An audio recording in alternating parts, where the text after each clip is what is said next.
Very good evening. I'm sure we will have more people as the topic gets more entertaining. So, no introductions necessary. I think the gentlemen have been introduced, so let me get into it straight away. So, my first question to both of you, and rather a talking point, is that adaptability seems to be a theme for both of you. I mean, Harit, you have written extensively about it. Gautam, you have lived it. Rapidly digitizing publishing industry, etc., in a rapidly digitized publishing industry. How do you personally, both of you, embrace change while staying true to your vision? Did we have a choice? Because, when, at least when I passed out, the only electronic piece of digital equipment that I was allowed was an FX31 Casio calculator, which we were not allowed to use in the examination. Correct. We couldn't carry it there.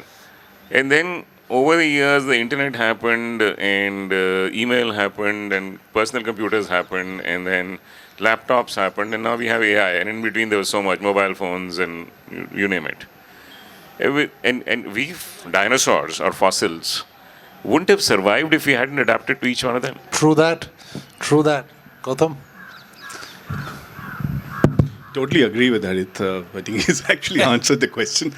But if I look at it purely from a publishing perspective, what is the vision or what is the goal of publisher? Is to reach first of all, we select certain titles that we want to publish, and then end of the day, we want to maximize the reach of the content. And I think we have to keep adapting to all the new technologies that are coming out and the new formats, because if we just stick to just say traditional publishing and saying we'll publish books in physical space, that's not going to be enough. True. And that's the reason I think we have no option but to adapt. Absolutely, and it helps that generationally we are from the same time span. So, absolutely endorse and everything the two gentlemen have said. Harit, going back to adapt, you mentioned that businesses must embrace change proactively. How does this apply to Tata Play as it navigates the convergence of DTH and OTT? So I don't think we need to embrace change. We need to be one step ahead of change. That's what I believe in. Mm-hmm. And people ask me often, what's the best time to disrupt? Actually, adapting follows disruption. Right. Either you disrupt or somebody disrupts, and then you have to adapt. You have no choice. So when do you disrupt? And the best time to disrupt is when you're feeling most comfortable. True. You may find it stupid. Why would I want to disrupt when everything is fine? But if you don't do the disruption then... And yourself, then you're playing to somebody's tune or somebody's disruption. So you may as well eat your lunch while it's there before somebody else eats it. Agree. And Gautam, in Westland, how would you apply similar thinking as digital publication was a huge disruption? So how was that tackled? Like I mentioned in the first question, the goal is always going to be to maximize the market. I mean, right. Maximize reach. And I think every step that we took, whether when Tata's took us over, and then after that Amazon took us over, and today in Pratilipi, I think each one of those moves has also been, in a way, motivated by that thought. Can we, improve our reach? Can we actually adapt to all the changes that are happening? Can we be part of an ecosystem which provides us that? Right. And that's been the basic driving force behind all these changes. So taking on from there again, Gautam, so your industries are increasingly being driven by technology, right? Even publishing is. So ebooks. So how do you maintain a balance between innovation, which obviously you have to adapt to, and preserving the essence of traditional storytelling? See, I don't think storytelling changes in that sense. Just the medium changes. The medium changes. Like today, probably there's a lot of serialized. I'm part of Pratilipi, and Pratilipi is an app where people write. It's like, in a way, like a YouTube of writing. People just post their stories, and stories become popular. And stories run in a serialized form, become popular and are written. In fact, the stories run for even a couple of years by the time they actually get completed. what way is this different from what Conan Doyle or Sherlock Holmes was, Charles Dickens was doing hundreds of years back? Correct. It's just that the medium has changed. Which we were discussing earlier about how in vernacular literature across India, serialized content has always been the norm, published in magazines which later go on to become books. One of the most successful Tamil novels is Ponniyin Selvan, which was published in the Kalki magazine in a serialized form, and then as a 5-volume book, and then now into a 2-part movie, which was very successful. Harit, do you think streaming services have changed traditional entertainment dimensions? Yes, of course, 100%. I mean, you'd be sitting in denial if you did not accept it.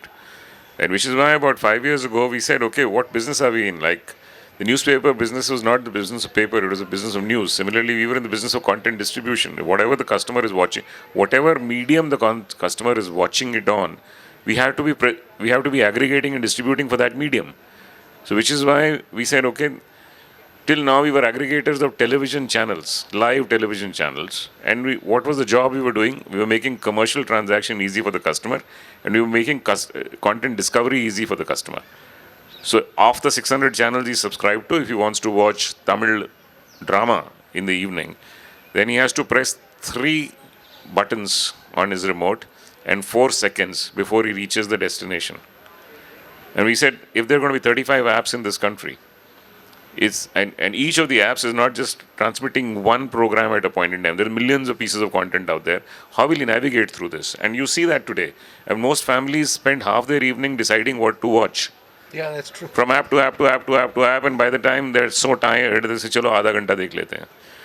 And so we said, okay, can we be aggregators, where we aggregate all the apps, and if my customer is looking for a Bengali romance, Bangla romance, then he should get Bangla romance out of all the 35 apps he's subscribed to on one reel.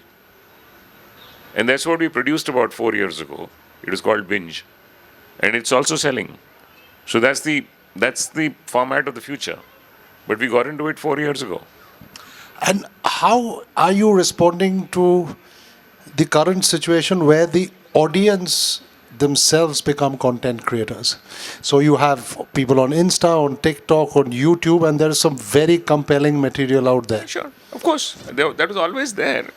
But now it's become a little more pronounced with the availability of cheap internet. Everybody is a viewer. 500 million people are watching user-generated content, and 500 million people are generating user-generated content. Because everybody is a publisher, whether he's got 10 followers or 10,000 followers or 1 million followers, everybody is a publisher in his own right. So that's the area of free content. We are a pay TV / pay OTT distributor, because we are a commercial organization. Correct. And we don't live off the advertising it generates. Sure. So we distribute content to people who are willing to pay for content.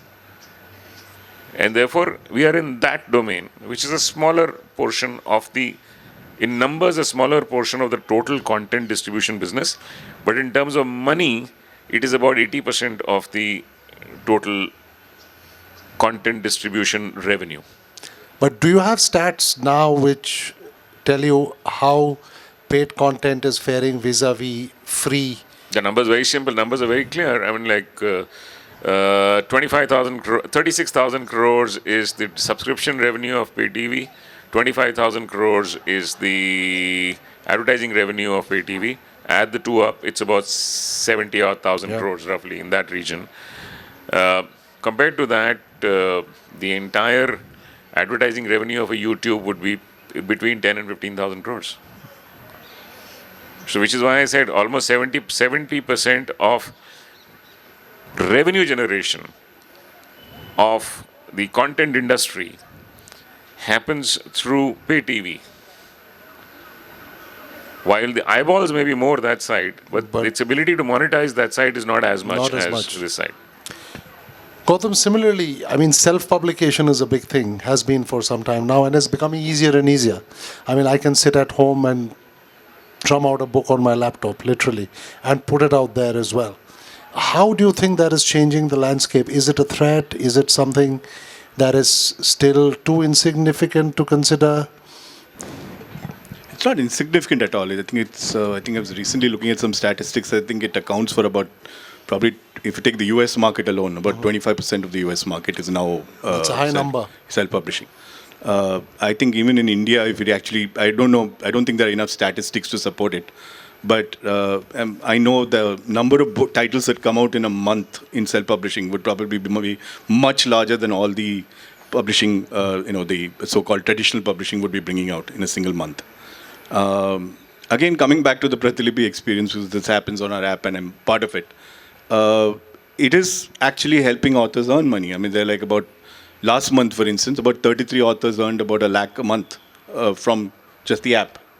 And these are like housewives in Solapur. And in fact, there was a recent story in the Open magazine which you could read about this.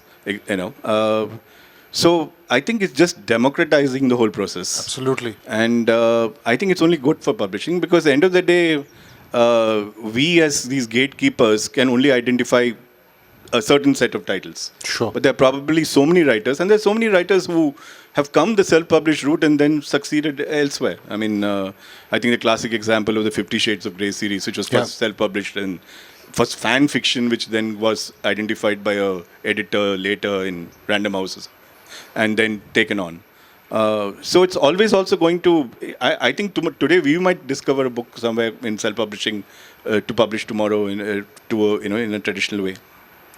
Fantastic. So the two worlds will survive, coexist, Yeah, and very much. merge completely. I've always said it's not a world of or, it's a world of and. And absolutely. Harit, coming back to you, you talk or you write about thriving rather than just surviving. I think that's very, very key.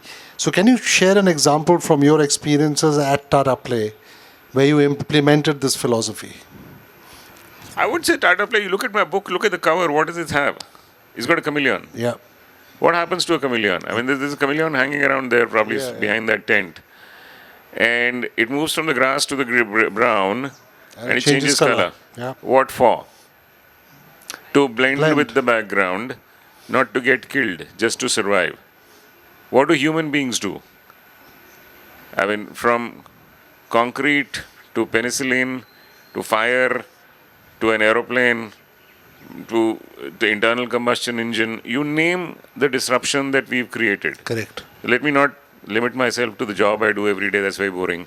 Let's go back to mankind. We created disruptions and then we stepped on them to make our life better. I mean, if I ask any one of you and say, is your life better than what it was 5 years ago? And I think, or even a year ago, and also everybody will raise his hand saying yes. Do you expect your life to be better in the next 5 years than it is today? The answer is going to be yes for everybody almost. That poor chameleon, 5 million years ago, her 5 millionth grandparent was living the same bloody life as she's living today. Green से brown में जाओ, brown हो जाने का बच के रहना वरना नहीं. She's only adapting to survive.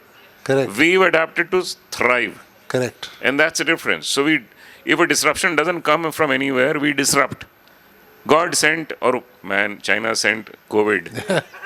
We stepped on that too. True. And thrived. Aftermath of that is we are thriving today. Then so many new habits that we formed, which are making our lives so much. I mean, for example, I'm still working from home. My company is still working from home. We could never implement it before COVID. No, I'm with you there. I mean, in the consulting world, it was considered absolutely not done if the consultant was not on site. 20% of my customers, despite our best efforts, were recharging online, though everybody had a phone. 80% would go to a shop and bhaiya 200 rupees dal dena. Today, 80% are recharging online. They don't have to wait for the shop to open and them to recharge. I mean, I was forcing my people, saying, if you've got to sit in front of a laptop, why are you coming to work? If your job is such that you're not supposed to sit in meetings. And no, they won't. My boss is coming, I have to come. My colleague is coming, he will go ahead of me, I have to come. Now nobody comes. Absolutely, I couldn't agree more. Gautam, surviving is something that is used often in the publishing world. Yeah. Increasingly so over the last few years. So, how do you thrive in publishing, or do you just survive? And I ask this as a general question to a publisher, not specifically to your. I think if you look at traditional publishing, it's more a survival than thriving, because you know, if you look at, just take India for instance, the number of retail stores, the ability to actually grow the market for books is very limited. The other problem is the cost of inputs, the cost of papers going up. There are other issues like GST and all that. I don't want to get into all the problems of publishing. But yeah, I would say in India, it's more survival than thriving. I think thriving can happen if we can successfully adapt to new formats and take one story if it is working in a particular physical book format into other formats. I think that is where, that's going to be the focus of all that's my current focus. And I'm hoping that is what could be a game changer. Okay, that's heartening to note. And hopefully, because one of the things we've seen is that the entertainment industry, Harit's world, is thriving because there are so many new innovations happening. There's so many channels, YouTube, what have you. There was a time when people read more books than watch cinema, for example, and then there was a time when an equal number of people read books and watched cinema. But then somewhere along the way, that's become an unequal kind of race. So yeah, we are optimistic. I'm an avid reader myself. I'm sure most everyone here, there's nothing like a good book in your hand, the smell of it and all of it. Yeah. Again, question to both of you. So, resilience is a common thread in your careers, both your careers. So, how do you build resilient organizations while keeping creativity and innovation alive in the current scenario? Well, if you look at the long term, those days when you innovated could be 14 in a career of 40 years. Mm-hmm. The other days are flat. Mm-hmm. So the days you felt very good or days you felt very bad, where you felt that I am like God is below me, a few days like that, or when there's no tomorrow, I'm dead. There are a few days like that. But in those days, what you felt was something unique. The other days are grind. Keep on with the grind. Just the grind. Keep on with the grind. And that's what is paid off. Like this suggest you in the stock market. If you just do an analysis of data of the days that stock market went up or went down, there are a handful of them in a span of say 20 years. Most other days, so in the long run, things remain flat. It's how you handle the grind. It's how you handle the grind. I think that's most important. Because those days of ups and downs are few if you keep track of them. Few and far between, as they say. How about you? Would you agree? Totally. I don't think I can add anything to what he's already said.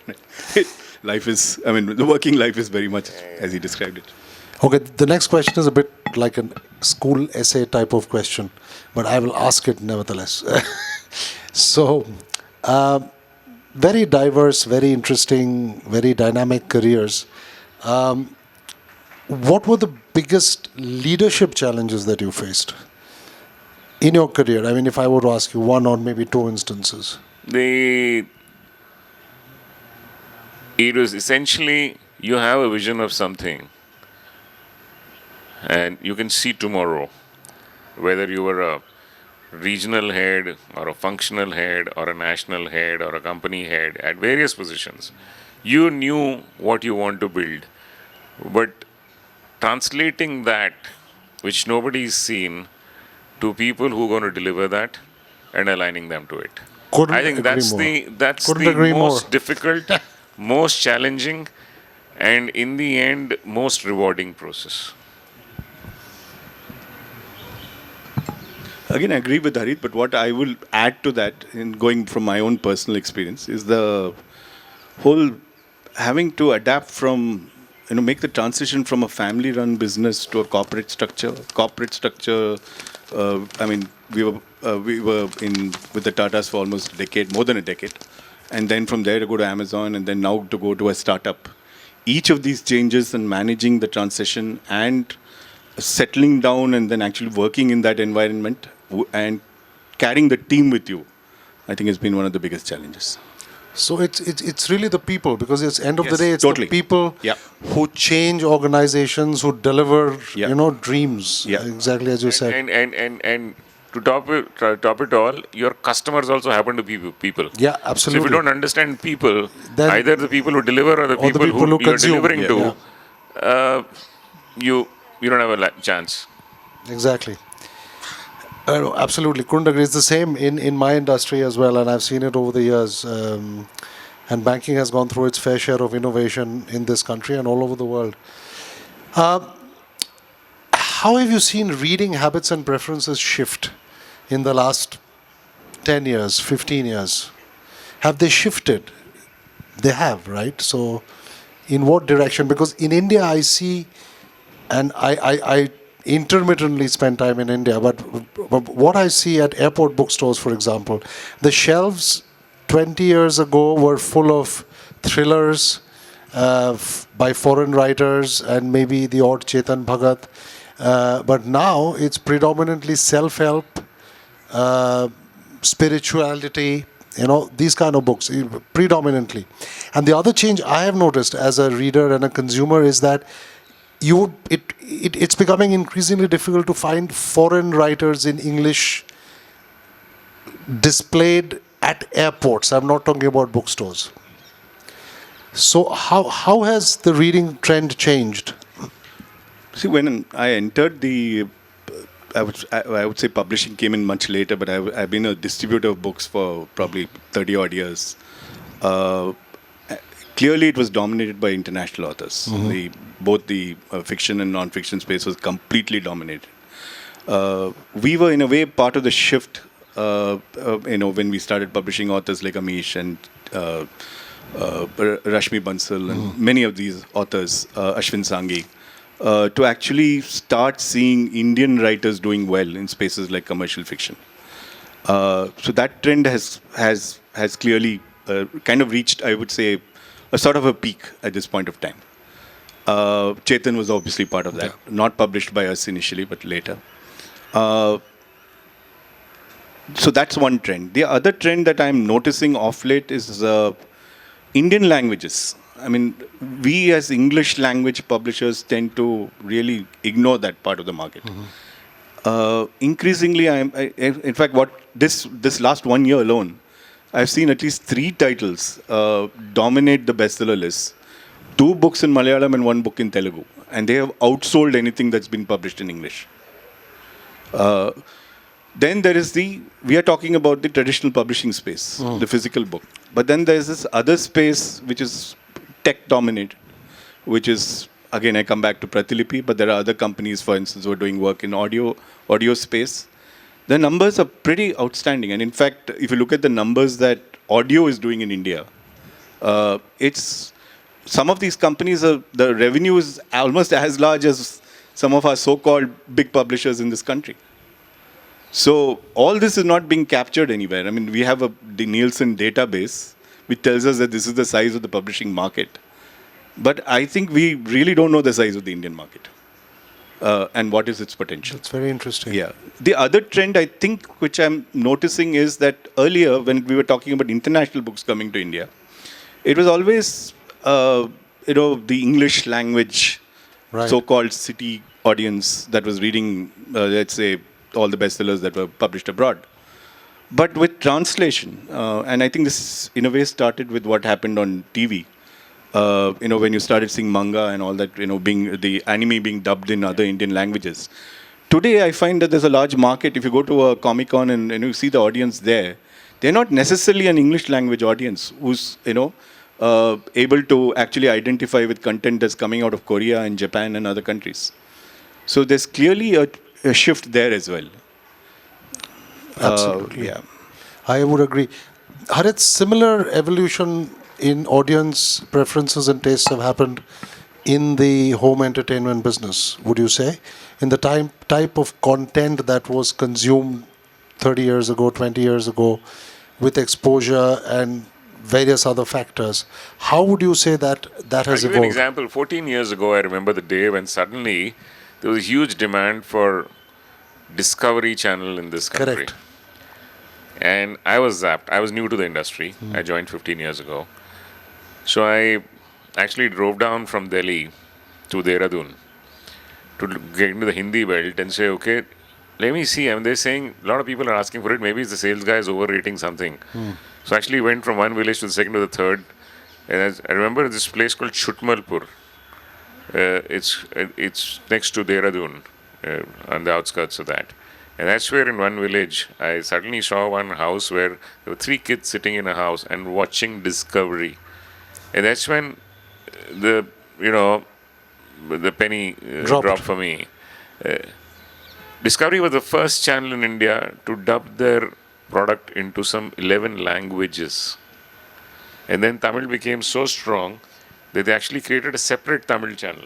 It wasn't just an audio option, it was a separate channel. Much easier to do with documentaries. Much right? easier to do with documentaries, but it worked. And then what we've done now is we have these special services. Now there's a whole lot of movies, not just Pushpa and stuff, which are legally, officially dubbed by the producer. There are many movies in the South that come from the South, which are not dubbed by the producer. They're only made for the local audiences. There are enough audiences. There are low-budget films. They've got an equal amount of action as like a Pushpa or any Rajnikant movie does. We've created a 60 rupees a month kind of a service, which is picking up these movies out of Telugu or Tamil or whatever, and we dub them in Hindi for the North Indian audiences. Selling very well. In fact, Harit, to that point, I understand from some friends in the industry that a lot of Hindi audiences were already familiar with an Allu Arjun and a Vijay, etc., by watching, these kind of I channels. was launching Binge. Yeah. I was launching Binge. This is 4 years ago. And I actually went into villages of Bihar and UP. It a stretch over 3 days. And I would ask them only one question. What is the most popular movie today? You will be shocked. I did not get, over a period of 3 days, I must have touched about 400 customers. Not mine, general people, what in their homes in villages. Each one of them named Pushpa. Each one of them named Pushpa. That explains the 1,000 It is crores. Bihar. Yeah. The movie was not even released in theaters in the north.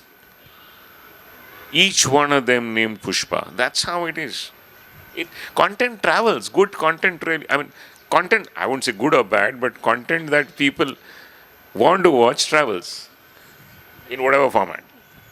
Perfect. So, coming back to this, so storytelling is an integral part of both your industries. Let's put it that way, in a very general Our sense. lives. Yeah, your lives. Okay. How do you see the shape of stories in influencing culture and influencing consumer behavior today? The power of storytelling. A good story, well told. I've used it very well. I've always used it in my entire life and I've seen it work. For example, like I told you, I said, what's your job? Your job is to translate what you are visualizing to people who are going to build it for you. How do you build it? If you give them a map, a roadmap, and a dry 2x2 metrics and stuff like that, they'll be bored. So you first need to figure out where are they. And from there, your story starts to take you from where you want to go. And it's not where you are. It doesn't start from where you are. It starts from where they are. So you identify that place, and I've seen that if I've picked up anecdotes or make-believe incidents to translate, to explain what I want them to do, it works very well, and which is exactly what I've done in the book also. It is not a 2x2 metric. It's a book about 10 management principles, but there is no metrics in that. There's no diagram in the book. People respond to stories. Our mothers gave us milk here by telling us a story. वो कहानी बोलती रहती थी, हम दूध P जाते थे. Correct. Always a tough act to follow, Harit, because he says it so well. I don't. Next time you should start. No, no. So we will move it around a bit. Okay, fair enough. Yeah, I mean, I totally agree with him again. I mean, it's been, like he says, it's been from time immemorial. I mean, look at our Mahabharata, look at our Ramayana. It's all stories that we grew up on, right? And in a way, it influences us. Even the other day, I was just seeing this ad. I think it's Franklin Templeton's ad, which is trying to influence a certain thinking. This mother, it's a story. It's a short story in that 30 seconds or whatever it is, about the mother trying to give advice to the son on financial planning, and he doesn't accept it. But when she speaks in the father's voice, he immediately says, "You're making sense." So it's happening around us all the time. So the next question is more from the perspective of who we are. So we are, I believe, a kind of urban Indian audience or urban Indian segment. We consume English language, books, films, shows, etc. And this we have already discussed even during this talk, is that regional languages, both in publishing as well as in home entertainment, has really been gaining a lot of traction, in the last few years. So how are you, and please start this time, Gautam, how is your industry catering to this diversity or responding to this diversity, which is very obvious? You yourself said that the top sellers, the Malayalam and the Telugu book. So how are you adapting to this shift, which is very obviously seen now? Actually, in this space, we were early movers. When we published Amish years back, we originally thought, most Indian publishers publishing English look at selling their rights to Indian language publishers. We actually took the step of translating him and publishing him ourselves in different Indian languages. And we saw the success. And that's something that we have continuously tried to do, that if a book works for us in English, why can't we figure out if it can work in other Indian languages? And the reverse, we look at, obviously, there's so many English translations of books that are becoming successful today, or books that have been successful in Indian languages. So it's a continuous process that we are always, looking for new content, looking for stories that we think we can translate. We're currently, for instance, we're doing a comic book project. We are publishing a whole series of comics. Again, we are publishing it in English and then looking at whether we can do it in the Indian languages. So it's an ongoing process. The challenge in the physical world is the distribution. It may not be. It is bad in every space because we just don't have enough bookstores compared to any other country. I think I was giving you a statistic about India versus the US. We have 1/3 of the bookstores of the US, while the US is 1/3 of our population. And that's true. It gets even worse when you go into the regional languages, the Indian languages. So the answer again comes back to looking at the format, and that's where I think digital is already beginning to play a major role. Is long form storytelling a thing of the past, you think? No, I don't agree. Again, in the sense, if I again go back to the example of Pratilipi. You break it down. Yeah, you break it down into chapters. So how does Pratilipi attract readers? The first 5 chapters are free. You get hooked onto a story, then it's put behind a paywall. And it's not even that you don't get access to the story. It's delayed access to the story. So if you want the 6th chapter, you have to pay. So you can either become a super fan of the author or you become a premium subscriber. And in the end of all this, it's like OTT shows. I know all the time I have this choice between a movie and a OTT show. I say, okay, let me start a new show. It's only 1 hour. But then I'm ending up binge watching it, right? Yeah. So if I end up watching 5 seasons of a particular show, the number of hours I've spent watching that is infinitely more than watching, say, 2 films or 3 films or 4 films. And that's happening online with reading. So if we had to actually publish some of these stories as physical books, they'll run into several volumes. And you're also addressing the short-term story, attention span issue as well. Yeah. People attention. Harit, how would you respond to that? Hearing him out and him saying that in the last year, 3 of the bestsellers are regional in Malayalam and Telugu and stuff and short form. I'm seriously saying all my life I've not been a technology in search of customers. I've gone to customers and then figured out what they wanted and then came and produced the product. Why am I not now looking at the potential customers sitting in regional languages and writing something that they would want to read and then asking him to get it translated and published and distributed out there. I mean, why am I trying to write what I want to write? Rather I should be writing what they want to read here. Perfect. Final 2 points. What, Harit, starting with you, what piece of advice would you give if I were to ask you that if you had to adapt into one actionable piece of advice for the audience, what would it be? Don't start with adapt, start with disrupt. Disrupt small, then adapt. And one piece of advice, Gautam, you would give to aspiring authors or publishers today? I don't completely agree with Harit in terms of writing. I'm glad. Finally. Because my theory is that a writer should write what they think what the story that they want to tell. Shouldn't worry about the market at that point of time. The marketing piece comes later. Now, whether that story finds a market or doesn't find a market depends on several other forces. It could be luck. Luck plays a major part in success. So my advice to younger writers is to just write your story. So many writers come to me and say, should I write a 50,000 words book? Should I write a 30,000 word book? My only answer to them is write as many words as you think the story requires. Perfect. So that's as far as publishing is concerned. I think any publisher has to not just look at themselves as traditional physical book publishers. I think we have to change that mindset and start looking at other formats. As facilitators. Yeah. Perfect. Questions, please, from the audience. Hi, good evening. My name is Mehul Daruka. So, Gautam sir, I have a question for you. You spoke 2 questions basically very quickly. You spoke about thriving and surviving publishing industry. So, who has the onus of making it to thrive? Is it the government? Is it the publishers? Is it the authors? Who has the onus? Because I have been an author for 12, 13 good years now, and by the grace of God, with a lot of difficulty and challenges, I have had 6 books that I have published.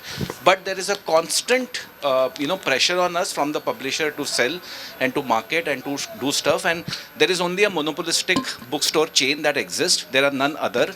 Yes, digital is one reason for that. But if digital is the reason for that, why are even they existing? So who brings this method to the madness? Who owns it?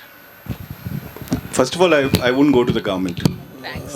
Very simple, because I think if we have a problem, we have to sort it out ourselves. So I'll never suggest going to the government. As far as the role of the publisher, I think the role of the publisher, when I said, so first of all, when it comes to traditional books in the physical space, I'm not saying that it is going to ever go away or stop. It will continue. It has continued for hundreds of years. I mean, years back we were talking about ebooks and saying, okay, ebooks is going to take away the space. That's not going to happen. Physical books will remain. But there are other formats that we can explore. And that's what I think a publisher has to do. As far as the author is concerned, I think, again, going a little bit with the Pratilipi experience, the feedback that I'm getting is that the authors who interact with their fan base or with their readers are more likely to be successful. So it's important for authors to reach out to their readers. Just to add to that, a film star today has 15 days of promotion written in his contract.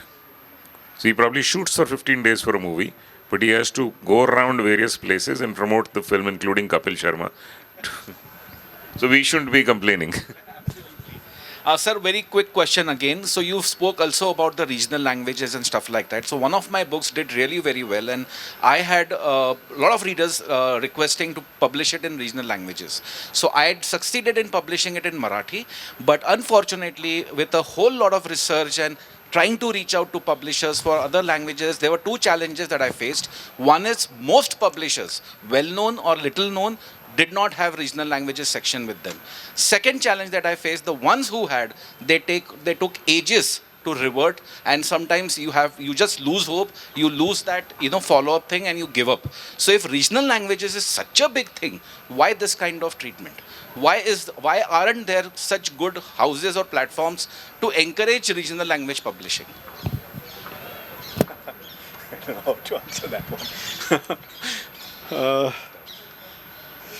I think it's an evolution. It's a process. I think as I mean, I think even as English language publishers start looking at, engaging more with Indian language.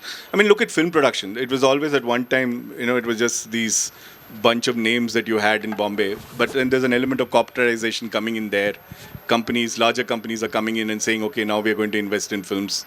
So I think it's a process. I think it will evolve over a period of time. I think one will require some patience. But in the interim, I think there are self-publishing platforms that you should be looking at for Indian language, reaching readers in other Indian languages. Gautam sir, again question to you only. In the publishing industry, whenever any new author is trying to enter or trying to get the attention of a publisher or trying to pitch themselves, what would be the best way or what advice would you give to the writer? Also, for another question related to this, sometimes people advise that you should go with a literary agency than trying to go with a non-solicited submission directly to the publisher. What are your views on it? I think agents definitely play an important role because one of the challenges that publishers face is the unsolicited manuscripts, the number of unsolicited manuscripts that come in. It's very difficult for anybody to actually go through that. There is a unfortunate word that's used in the publishing parlance called slush pile for these books. And invariably the junior most editor in the team is given the job of going through the slush pile. And it's very possible. I mean, I've had an author who laughed at me once. He said, "You're paying me such a big advance now. I submitted the book. You could have got it for free, but it got lost in the slush pile." So agents do play an important role because in a way, it's a sense of vetting that's already, it's a level of vetting. So the publishers also have a little more confidence. They say, okay, it's coming from this agent. At least we should look at it. So I think agents definitely play a role. Is it possible to get it picked by them? Like, how do we make sure? See, nothing is impossible. There's an element of luck, right? I mean, end of the day, there's luck, fate in all our lives. So sometimes it's going to reach, sometimes it's not going to reach. But if you're looking at your odds in terms of it being at least read by a publishing house, you're better off with an agent. So I'm hearing a lot of angst here from the authors. Actually, I share the angst because I'm a frustrated publisher. So it's on both sides of the table. Because, if I really look back, I can't think of a title that we have published that I feel satisfied that yes, we achieved its potential. Because I just feel that we're always like in search of that potential, but never getting there. Interesting. That was interesting. But there was one of the things that, you talked about initially, just follow your heart, do what you want to write, but do look at your audience, what they want. So the contradiction was there all along. It's not a contradiction. It's not a contradiction. I'm actually talking from the Pratilipi experience. Now, an author becomes popular on Pratilipi when they start writing. They just publish their content. It's like YouTube, free. You just publish it up there. People start reading. But then there is a fan base that the successful stories get a fan base. And the fans start talking to the author. So at that point of time, the interaction starts making sense. It's not for your very first story or when you're just making that attempt. So you're captivating an audience first, get a captive audience, and then do it from there, take it on. Thank you so much. Taking it to the next level, actually.